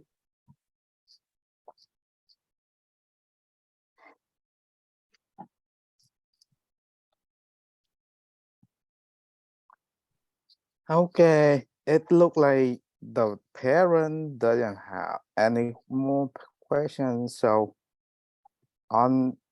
but I have homework. So I'm looking up, do Sure. they have to collect data for extended school year? And I will look that up and share that with you. Thank you so much, Leslie. Cô Leslie, And I'll cổ learn nói, something. This is great. I'm cô always Leslie, learning. cổ sẽ nói là cổ sẽ nghiên cứu về cái cách, giống như cái câu hỏi phụ huynh nói, làm sao mình thu thập tài liệu trong cái quá trình thời gian con mình học hè. Oh, another question. Yeah. Anh chị cứ Chị mạnh dạn Thảo. unmute đặt câu hỏi ha. So, Miss Leslie, since no one have questions, I do have another question here. Also along the line, since I'm not well versed on FERPA and HIPAA, FERPA, like the fine details pertaining to FERPA and HIPAA. I just found out that I just requested records from the school nurse because my daughter has been frequently injured at school. And so I got records from 2018 to now. And in reviewing the records, it appears that even the health assessments are incomplete. I asked the teacher, I asked the school nurse, I asked the registrar, where is the complete record? And they said to me, oh, that's the way it is. That's how they document. So I recognize that their nursing documentation is not correct, not complete and comprehend and accurate. Registrar is not providing me an answer that I want to hear. What can we do to get, because this is part of my request for the education record, which also includes the health records, but I'm not getting the full package. So with the health aspect of this, what's the best approach? My first thought would be to understand what type of health records they keep. And it might be just the student came to the nurse's office at this time, had this complaint, this was done, and the student left the office at this time. It just might be a log and not a full health record. If you want something to happen, put it in the IEP. So you can add request in the IEP for documentation around the students' trips to the nurse and reasons why and how long they were there, etc. You might only get a log. I don't think they keep medical records the same way a doctor's office does, but I don't know. Because right now I provide like a snapshot, and for example, I got a I gave them a screenshot. It says other injury. Other injury was part of the log, but it tells me nothing. What was the injury? Was the injury to left or right leg? What was the extent of the injury? Was there any bleeding? I need details, but I'm not, the log doesn't tell me much. Okay, so I need to look that up. I need to understand what is legally required of a nurse to document a student being in their care. And I have to find that out. Appreciate, thank you so much. I'm not well versed on the law, so special education law is very complex. I appreciate your expertise. And I've been doing this 12 years and these are new questions. So I'm really glad that you're bringing up these questions because we all learn. And I'm sorry, Duyan, you have to translate. No, that's okay. Yeah. Yeah, I need short time to summary. Câu hỏi của chị Thảo là con cũng có những cái lần chấn thương hay gì ở trong trường hoặc là những cái hồ sơ mà y tá ở trong trường ghi lại, chị yêu cầu thì trường đưa ra những cái screenshot rất là sơ sài, không có đưa cái chi tiết, ví dụ như là để chữ other injury mà không có thể là chấn thương ở đâu, khi nào, làm gì. Chị yêu cầu về mặt cái report của sức khỏe ở trong trường thì làm như thế nào. Thì cái câu trả lời là mình nên yêu cầu có những cái report về sức khỏe mà nên đặt ở trong kế hoạch học tập IEP cá nhân của con luôn. Tức là mình sẽ yêu cầu nhà trường báo cáo lại. Thường là trong trường thì y tá sẽ ghi những cái chuyến đi mà gặp y tá bao lâu và có giải quyết như thế nào. Thường là chỉ như vậy thôi. Tuy nhiên cái câu hỏi của chị thực sự rất là mới. Tôi sẽ tìm hiểu lại cái luật quy định là y tá sẽ ghi cái hồ sơ như thế nào trong cái văn phòng của họ tại trường, bởi vì tôi nghĩ là y tá ở trường học sẽ có cái cách ghi lại hồ sơ bệnh án hoàn toàn khác so với văn phòng của bác sĩ. Cảm ơn chị đã hỏi câu hỏi này để tôi có thể tìm hiểu thêm và trả lời trong lần sau ạ.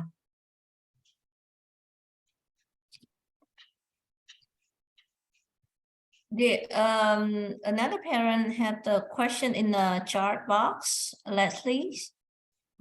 Requesting school records.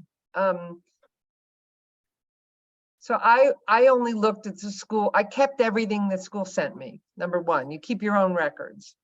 I think if you have questions, you can ask to review the records rather than them. You can just go in and look at the school file. Maybe once a year, but if things are going well, you don't really need to look at lots of records.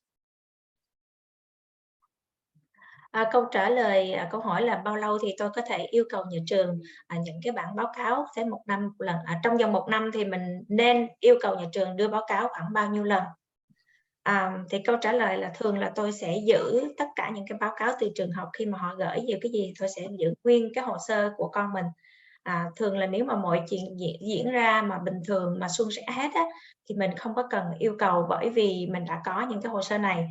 Tuy nhiên nếu mà có cần yêu cầu thì thường là anh chị cũng có thể lên trên cái trang website hoặc là cái hồ sơ của trường mà có được những cái thông tin này. So we do a whole workshop on organizing your child's records because I had files of them. Save everything. Chúng ta sẽ có nguyên một cái buổi học nói về cái việc sắp xếp những cái hồ sơ liên quan tới trường cũng như là bác sĩ của con mình. Tôi có nguyên một cái hồ sơ rất là dày để mà liên quan tới con. Mình sẽ có đến cái lớp đó. I even saved, my child's writing, and now that they're in their 20s and 30s, it's fun to go back. Tôi cũng có giữ lại những cái tờ giấy mà con mình viết hoặc là vẽ. Bây giờ con lớn 20, 30 tuổi rồi thì nhìn lại cũng thấy rất là vui. Okay. So Leslie, thank you so much for you use your valuable time coming to share your expertise experience with our group, and we appreciate it and looking forward to see you on that. Well, thank you for the invite, training. and yes, it's so nice to see you, and really ask questions. That's really no question is. I'm learning every time you ask questions. I learn, so I love it. So thank you so much. As a parent, I would like to say thank you for your time. your viral time because I 6 to 8 o'clock is kind of late. I don't have to drive home. This is great. So I say it at the parent, not at the federation. So thank you for your time. You're welcome. Thank you, Leslie. Nếu So anh I'm chị going to save the chat also, yes, sure, and I'm going to stop recording. right. Anh chị phụ huynh có thể ở lại á, ở Right. lại để nói chuyện với anh Quân. Duyên có một cái thông báo rất là